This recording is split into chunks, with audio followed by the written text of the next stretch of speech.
All right.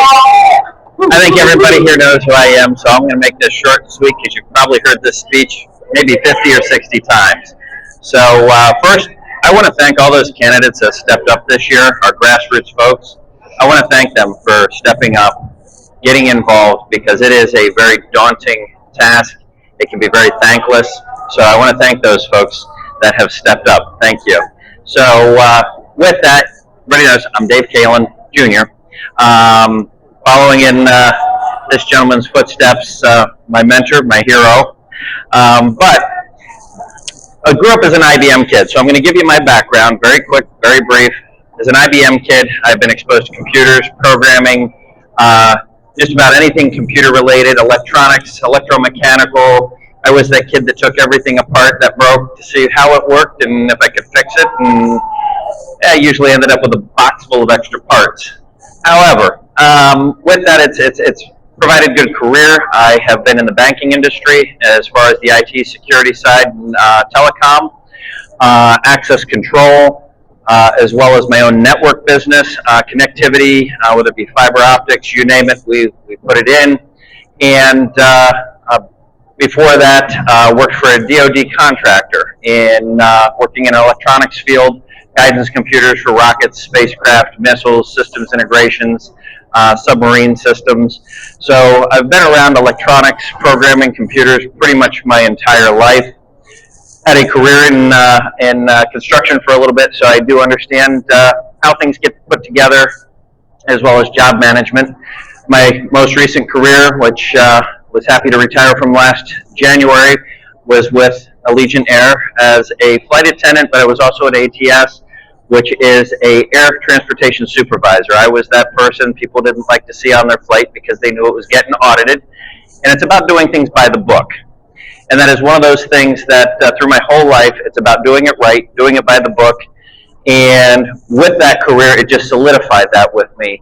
And coming into this position, looking at becoming the SOE, is following the rules for a reason, is to ensure you have accuracy, transparency, and that you're getting the outcome that you expect because you're doing it the same way as it has been set forth to do, so that nothing's getting skewed. You follow the rules, you follow the laws, you ensure that you have no outside players. And unfortunately, we have not had so much of that in our election systems lately. I don't know how many here think that 2020 we had any problems with our elections, but people say, oh, it can't happen in my town. Most of you know have been very active in digging up some of the issues, or having individuals just bringing those issues to our campaign and understanding how they interfaced. We've got currently an appointed SOE, and while she's a lovely lady, she's an appointee without the skill set for this job. That doesn't mean that it detracts from what she's doing by any means. Unfortunately, we've now had 2 elections under her belt, one with the city, one with our most recent a couple of weeks ago with our presidential preference primary. There was no earth-shattering moment, only a series of missteps, failures, and refusals to follow state guidelines. And sometimes just outright, I'll do it because it's not in the rule book, I can do it. Well, okay. Well, as a new SOE rerunning for her position to come in here, you would expect somebody to be following this, being on top of it, and being involved. Unfortunately, that's not the case. So with me, I'm already involved in this, understanding it. Let's look at every aspect of this and ensure it is not only accurate, but transparent and secure. I know how our systems work. I know how the DS200s, the DS800s work. I know the way those machines scan those ballot images, and I know that every single SOE in the state of Florida has the option to record those ballot images turned off. There's only one reason you don't keep your evidence, because you know it's not accurate, or you know there's a problem, or you may not want to get caught because you may have a problem. I'm going to go back to a statement Paul Stamolis told me the first time I was in the LNA testing for the 2022 primary, and I said to Paul, I said, what happens if the numbers from there don't match the DS800's numbers? He goes, and I quote, we just keep running it till they do. That is not the answer you expect to hear from somebody who you've entrusted to ensure that your vote is accurate. So here I am, 2 years later, running for this seat and understanding the way the systems work. And I'm hoping that the public's going to entrust me with that, given the skill set that I do bring to the table. We're going to start keeping those ballot images, every single one of them.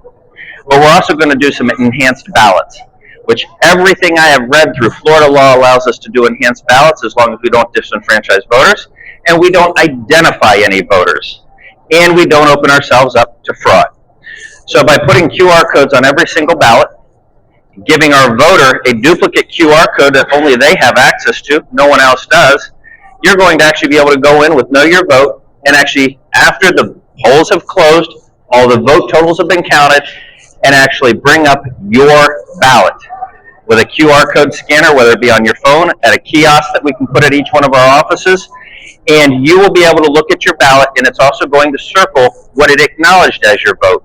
So now you'll know your vote, whether it was accurate or not. But above that, we're going to take every single one of those ballot images that come through, we're going to put them online.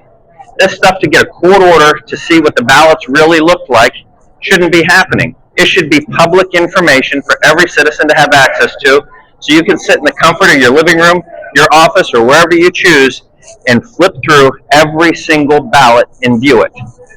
It's going to create 100% transparency in that race across the board here in Charlotte County, so we can show people it was accurate and it was transparent.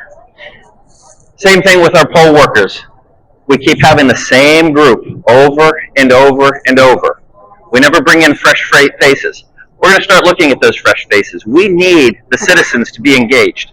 And that's where you do an outreach program, and that is going to be one of the top priorities. Is one, I want a 90% voter turnout in Charlotte County. We haven't had that in decades. I want to get the people out there. I want them to know it is time to vote. Let those people know it is your civic duty. This is the one election at the local level that is going to impact your life the most. I don't care about all these federal votes. It's a bunch of hot air up there, but at the local level, they are setting your tax rates, your MSBU rates, your sewer rates, every aspect of your daily life, your code enforcement, every aspect of that is determined by who gets put in that office. You have the biggest impact locally. So we need the citizens to get out and vote. So every eligible legal citizen will get to vote. However, we're going to ensure by lobbying with our legislatures to ensure we have E-Verify at a minimum, so we do not have illegals voting in our elections, because currently in the state of Florida, whether you're an illegal or not is on the honor system, or whether you're a citizen or not is on the honor system. So yes, you do have to show ID, but if you are not a U.S. citizen, but you check the box that says you are, there is no check and balance for that right now at all. It is on the honor system. So having E-Verify on our voter rolls to ensure people registering going forward as well as looking backwards, and it is on the next legislative session for 2024. Hopefully that will pass. Hopefully our legislators will see the need for that, especially given the influx of what we see coming across the southern border and those that would do harm to either the U.S., us as citizens, and to our election systems. So by ensuring that only legal voters get to vote, we've got to be beyond that. On top of that, the other thing we're going to look at is voter rolls. Our voter rolls are so messed up right now. There's some software out there that's been run that we have found hundreds. In the most recent report we've gotten out of Pinellas County that did an audit on us, over 7,000 fraudulent votes in 2020. So we have got to really look through our voter rolls to ensure that only legal voters or living voters or people who still live here in Charlotte County are voting. Why do we want somebody that's living somewhere else and doesn't have anything to do here anymore still receive that mail-in ballot and vote here if they're not a citizen in Charlotte County? This is not their primary residence.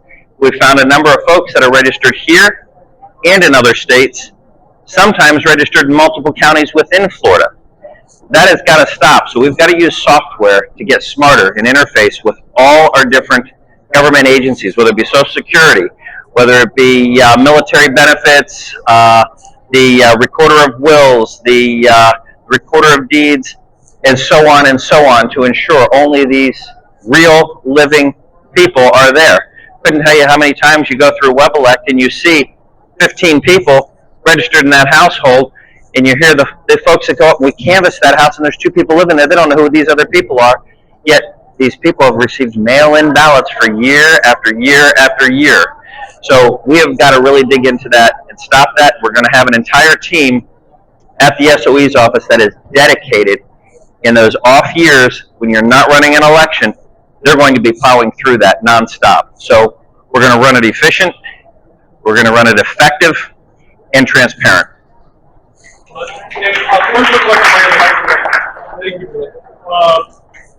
thing that came to my mind when you were speaking is, will the names be blacked out on all the ballots as you scroll through, or how will that be when you're seeing all the ballots? There are no names on ballots. So even with mail-in ballots, if anybody hasn't been to canvassing or know how the mail-in ballot system works or the election systems work, I had one. It was a unique situation. This goes back about 6 months ago. The Punta Gorda Isle Civic Association, they gave a speech. A gentleman came up and he says, well, I can go see what my ballot was. I got an email and I could go look at my ballot. Well, I'm very confused on that. It was a mail-in ballot. And he says, well, he had me right up to the point. He says, my friend at the FBI gave me a special code so I could see my ballot. So mail-in ballots. You fill out your ballot, you put it in the envelope, you sign the envelope, and you mail it back. They receive it, they verify the signature. They're supposed to verify the signature on the envelope. It goes in that tray for canvassing. It gets registered in as they've received your ballot back. When you go to canvassing, that ballot gets cut open by a machine, or the envelope gets cut open by a machine, and that ballot is then pulled out, kept flat, and laid down and separated from the envelope, never to be associated with that envelope ever again. There's no signature, there's no name, there's no nothing on that ballot. Zero, zilch, de nada, no way to identify you. So if you had a ballot that was damaged, when they pulled it out, it now has to go either for recreation, or if a ballot had a problem with it and they had to adjudicate it, or any other number of issues, you still get a notification that your ballot was received and your vote counted. And it may have been so mangled they can't even determine what your vote was, and your vote didn't count.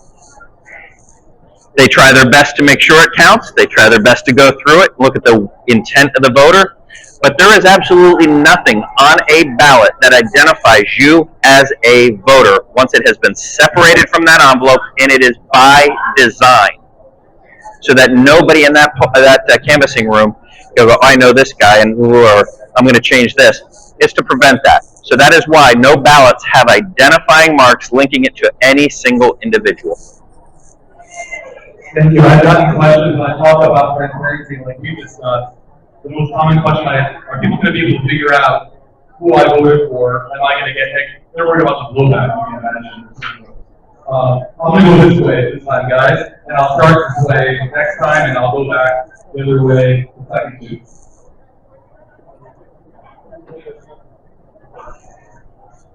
I was a poll watcher of the last election, and there were, I don't know how many people came to the court place to vote, and it was not their place to vote. They had no idea where they were to vote.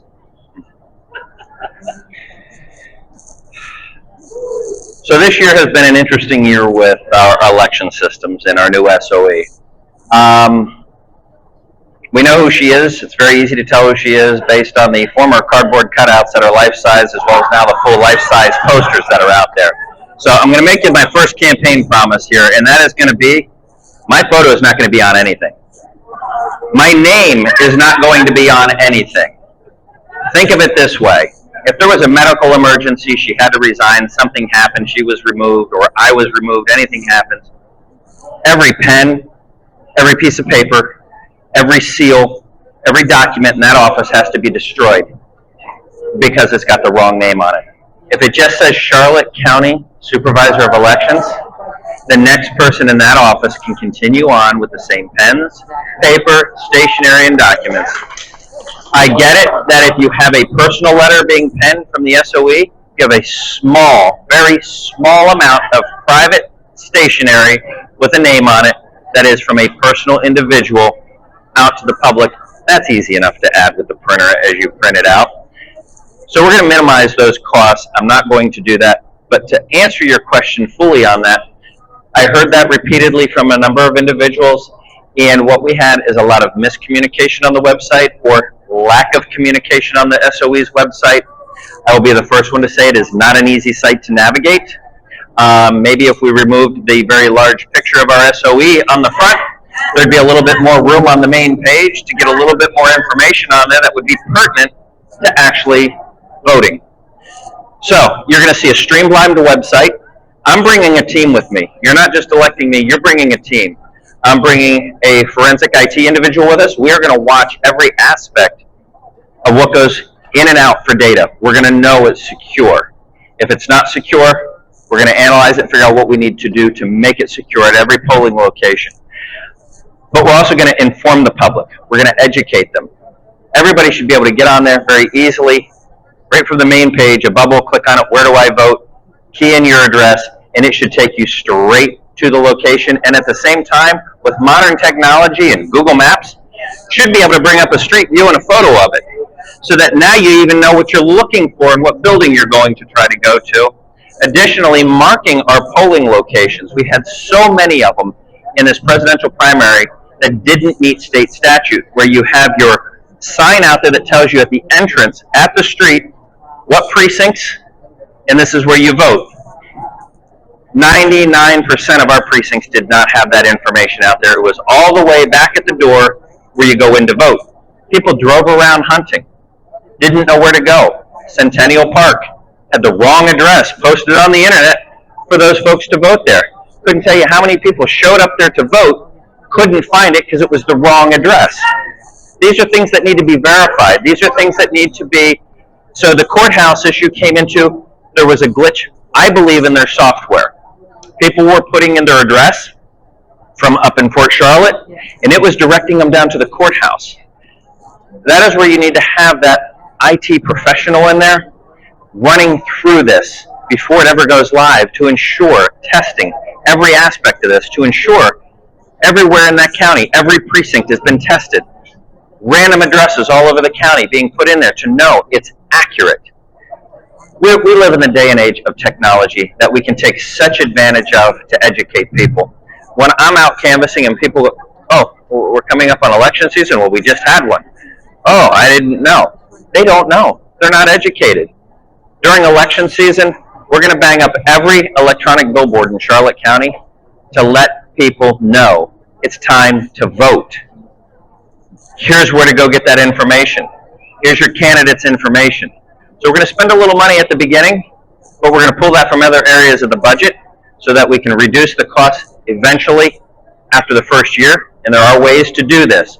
But we're going to educate people. So every SOE's office throughout the county, there are 3 of them, we're going to have an electronic billboard out front.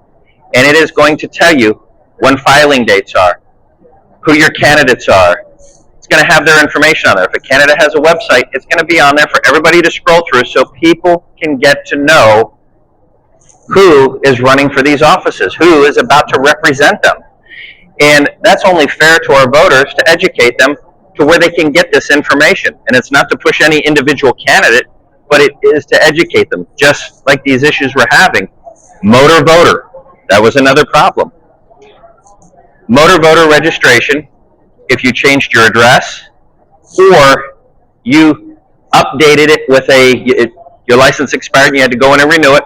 I ended up with this November last year, went in to renew my driver's license, and when they said, is this okay, is everything correct, had I not caught that it was defaulted to NPA, I would be an NPA. And people aren't catching that.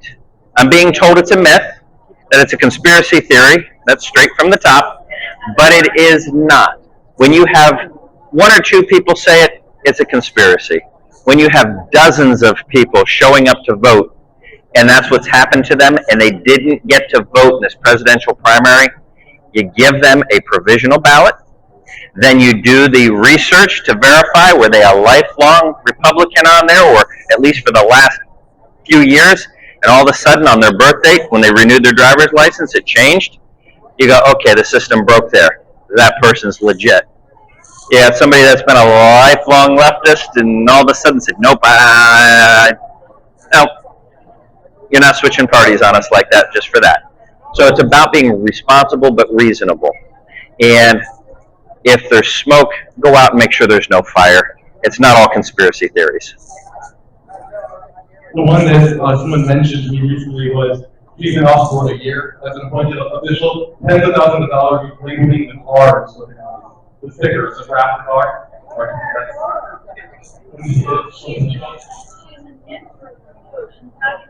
Well, 1 year, tens of thousands of dollars on stickers. That's crazy. Can you explain why you verify or even verify it or how it works? So, if you're an employer in the state of Florida, under federal law, you are not to employ an illegal alien. You have to have a green card or a work visa to get gainful employment in the United States of America. So they use a federal system called E-Verify. So an employer is supposed to run somebody's information. Yes, they either have a green card, they have a work visa, or they're a U.S. citizen. They're good to work. Same thing can be applied to the voter rolls. So if we have somebody who's either an illegal but has an ID, or somebody who's a alien living here but a resident alien but not a citizen, they don't get to vote in our elections. But if they have that ID and they check that box, well, they're in. That is why we need the E-Verify. For those types of individuals that would nefariously check that box and vote in an election that they're not supposed to vote in. So the E-Verify will bring up that name the moment the SOE goes to key it in as a registered voter and go, whoa, nope, they're not legit. They cannot vote. Do not give them that voter ID. So that's the value of the E-Verify. There's other systems we could use that would be a little bit better, but I'll take what we can get right now.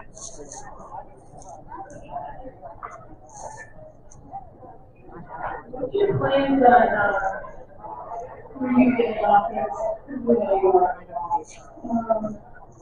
With people that want to be poll workers, but because of the seniority of all the other people that have been in for 20 years, and they keep getting the same job, and those of us that would like to be a worker, but we can't because I don't know what the same people over and over again. Is there any plans to change that? Absolutely. Fresh faces are always welcome, and that is where taking at a minimum 20% each election. You're going to swap out your most senior and give a younger crowd or a new crowd the opportunity to serve.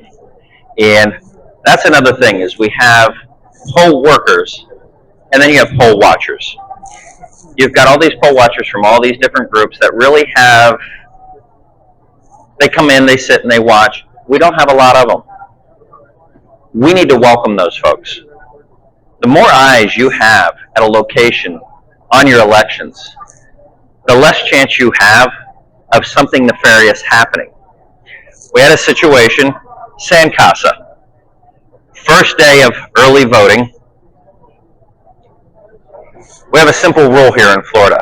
After 2020, because everybody was stuffing the ballot boxes with 20, 30, 40 ballots and the whole ballot harvesting thing, Ron DeSantis passed a law that you can no longer watch a ballot box or a secure intake ballot box with a camera. It now has to be manned. So there has to be somebody there. And while they're there, the ballots can go in. Somebody has to be watching it. And at the end of that day, those ballots removed, taken back with a chain of custody under lock and key and put in the SOE's office. And that is the location that those mail-in ballots that somebody personally wants to deliver because they don't trust the U.S. Postal Service, wonder why, and put it in that box so that it can go back to the SOE's office. That is supposed to be emptied at the end of every day if it is not manned. Well, nobody's working in these offices overnight. So first day of early voting, there's already been almost a week of these mail-in ballots coming into the Sandcasa location. We had poll watchers that at opening witnessed that box was still nearly full from Friday. That's an entire weekend. That box sat there. Yes, I'm talking to you, Leah. We have a problem. We need to address it. You cannot leave the ballots in a box over a weekend. That is bad.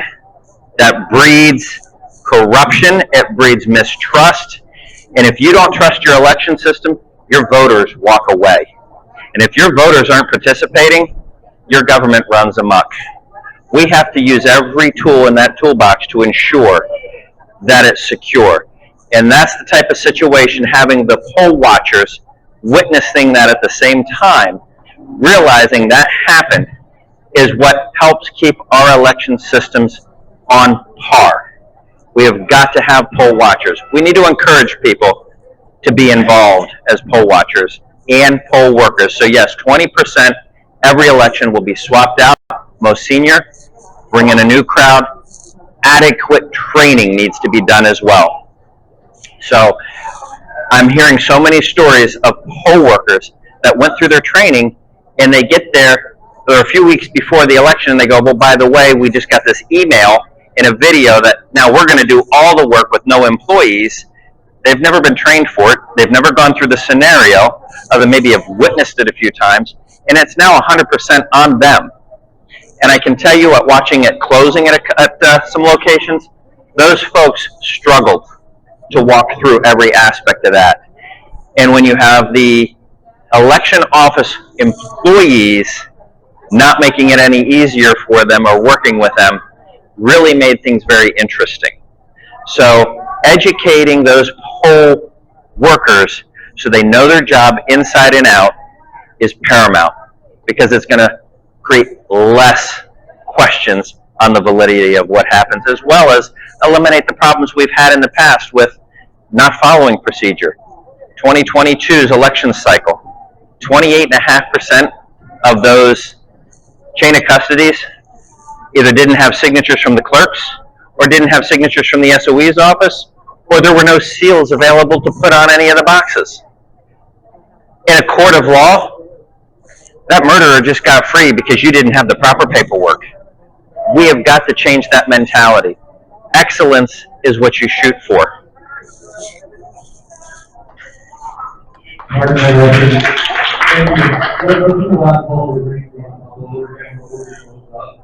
you for that. I'm going to do a cheat and backtrack this one. How did the mail-in ballots even happen? Voting is a privilege. It is not a convenience. Okay, I have a problem with that. I could not agree with you more. No matter how much early voting you want to throw at it, no matter how many mail-in ballots you want to put out there, I still wait till day of voting and perform my civic duty and show up in person to vote. Think of it this way. If you want to skew something, and I'm not accusing of anything being skewed, but if you want to skew something and you need time to work out the numbers, what do? You drag out voting as long as you can, so you see what numbers are trickling in. Now you got the wind of where it's going and what I need to fix. Then you get the left screaming, we need more mail-in ballots. No more of this absentee ballot, have to have a reason. Nope. Everybody should have the convenience to just mail in their ballot. And it is not. Voting shouldn't be a convenience. It's a civic duty. So this concept that we are out there just willy-nilly mail-in ballots, I am going to lobby to get rid of mail-in ballots and go back to absentee ballots, because we do have our military. We've got shut-ins that physically cannot get out of their home but are good voters. You're going to be out of town on a cruise that entire week. You booked it a year before. I want my vote heard. We have a primary, everybody's up north, and they don't even know who's running, and they just build a name recognition. Okay, it's a bad system. It is. McDonald's is promoting mail-in voting, he's promoting harvesting. What you have, and I can get into that, and this is where I get across the party lines, is where you have the left that has been pushing for ballot harvesting, mail-in votes, and the Republican Party has gotten this idea that we can beat them at their own game. let's double down on what they're doing. Let's do more mail-in ballots. Let's do some ballot harvesting. One, two wrongs don't make a right. But two, you really think that Brer Rabbit over there didn't want thrown in that briar patch? No. So you tell them, oh, no, don't let them do that. And here we are, falling right into their game. Because when you put those mail-in ballots, once that is separated, you don't know where it went, unless you personally are delivering it.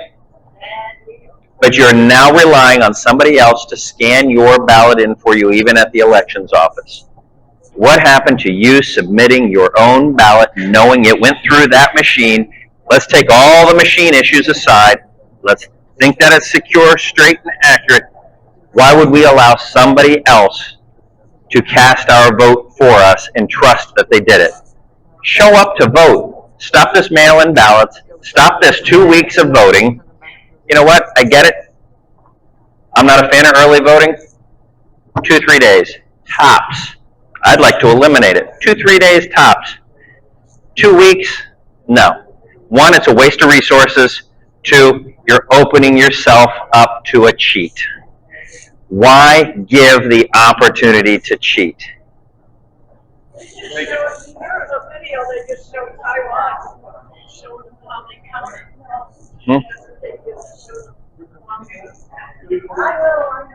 We were talking about Tony Allen, I think, right?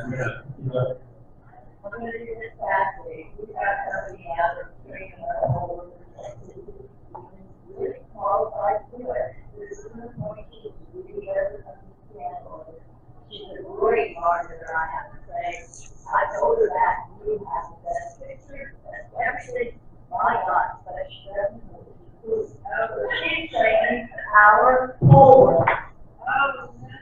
Oh, gotcha. That's one of the reasons we've heard from so many of the poll workers have contacted us to say they were not prepared for this. They were not educated properly. They were lost. It is not a necessity for the SOE to directly train these poll workers. That is where you have a team of educators that know the systems inside and out. They understand how to teach. They understand how people learn. There's a reason you go to college to get a teaching degree, because anybody can stand up and spout off information. It takes that special skill to understand how people absorb that information and to work with that, to teach those folks. And if you're busy up there talking about your latest Gucci bag, your new husband, and everything else in your personal life, you're detracting from the message, and that is poll working, making sure our elections are accurate and secure. I'm not sure if you're serious or not. Let me do first. Next door, you're gonna find out you cannot comment on the SOE or website. They won't allow you to comment. I'm going to be yes, no. This is insane. Okay. So we'll address that. I did run down the state statute on that and the federal statute. Yes, you can block comments, but you have to block all comments. It has to be equal. You can't allow a few, you can't allow one and block the rest. You have to either allow all or none. So she's pretty smart blocking it so nobody can make a comment. She's made mistakes where then she takes it down after. I do 4 years all the time. I posted it, but it was growing, and then it was gone like within 10 minutes. So, yeah, that's again transparency. You might know this lady, she's next. Your name again? No, I just want to say I was in process girl. They were there the first day, and it was a total chaos that morning when I was there. The workers were working very, very hard. The staff were maybe there. The clerk, they were all very, very nice, but they were in total panic mode. They didn't have anything set up. They were under the assumption that it was gonna be set up when they walked in, that's what they told me. And, they thought it was all gonna be set up. So they walked in, nothing was set up, and they did not have a diagram. They kept complaining, we don't even have a diagram to know how to set it up. And like you said, they got a forum or an email, and, Crystal was working that morning. And they were just kind of standing around us, they didn't know what to do. And there was a lady here that helped the clerk, thank God she was there. She has 20 years of experience, and she still didn't know what to do because they kept saying, it's all changed this year, it's all changed up this year. And honestly, and I'm not going to say this because I'm for you, but they were all rolling their eyes saying, you know, they just did not have good things to say about the person in charge. And that, you know, it's just complete chaos. And they were helping and pumping, running around trying to get it all set up, ready to go at 7 o'clock. And, you know, that's all I gotta say. Yep. I can speak to that a little bit. It's, I heard that across the board about individuals not being prepared for it. And with the situation of changing your policies and procedures right before an election. So state statute is very clear on that.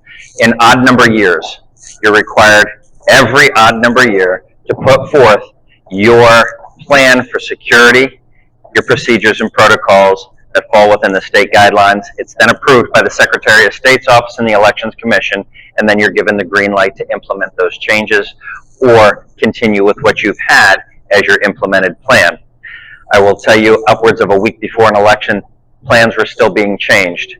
That is not per state statute. Again, this is why it is so important to have somebody in that office that is going to follow those guidelines, follow those laws, follow those procedures. Otherwise, you end up in chaos and anarchy.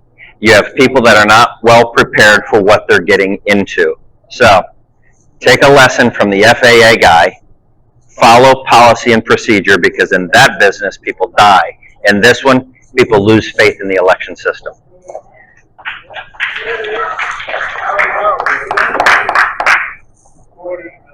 First of all, James, I want to tell you, you were doing a fantastic job and follow up that you were doing well. So, what I do want to say is also about the poll workers, but it all comes back to one place, to provide for the election. And if all the staff is not trained well also, we lost. From 97 to 106, we have a big goal. There is security procedures, they go through everything. You can be very proud of everyone here, and they'll word out, who knows what he's talking about. And I will be the first, and I want to say for everything here. One thing I will say is that prior to staff is exactly what we have. One thing that has to be done, that everyone receives the codes and laws of this section. And they have to know what the position they are hired for and what to do. So I just always better to know what's going on. As I said, all the problems that happen at the polls goes back to the supervisor elected and their staff. If the teaching are horrible, they do not know what to do. And if you think that's bad, I went into the office, and the people behind the front desk there can't even answer a question. And it was me, and sometimes I have to answer you back, or come on, say it in. So you know why? They didn't even know where it was in the statute. So today, I just want to say, you're up, you are the best, and how are you going to handle getting everybody to read that law? Well, I'll tell you how we're going to educate the internal staff. So we're going to do educational videos. They'll be fun little videos. I'm very familiar with them from my time at the airline. And they're going to cover security, cybersecurity, state policy and procedures. And you've got to sit and actually watch it. You'll still get paid your time to watch it, to go through it with questions at the end that you've got to answer and achieve at least a passing score. And a passing score is not a D-. you've got to score a B or above if you want to continue to stay employed in that office. So you need to understand the statutes. It's an open book test. There's nothing wrong with referring to a book, but having people that understand where to go look for that information is crucial.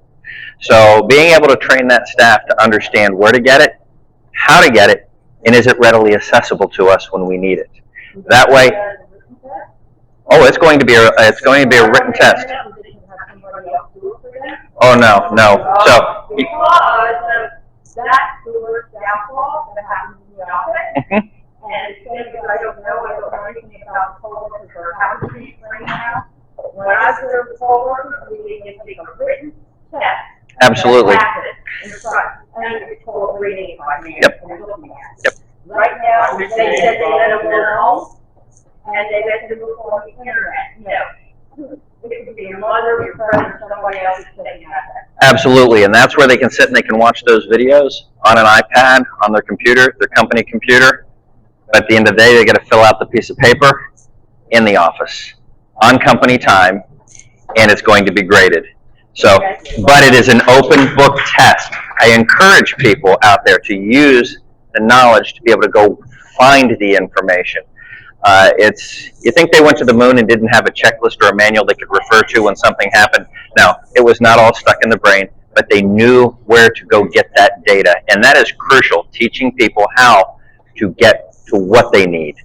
And that's just good education.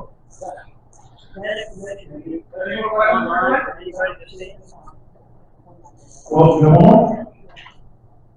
Could that test, or that process, that qualifies for, could that be something that any citizen go to the SEO website and watch that, see how it works? So there's nothing in that test that is hidden information, that isn't in a state statute, that isn't in a procedure, that is public information. So yes, any citizen should be able to go out there and understand how the system works.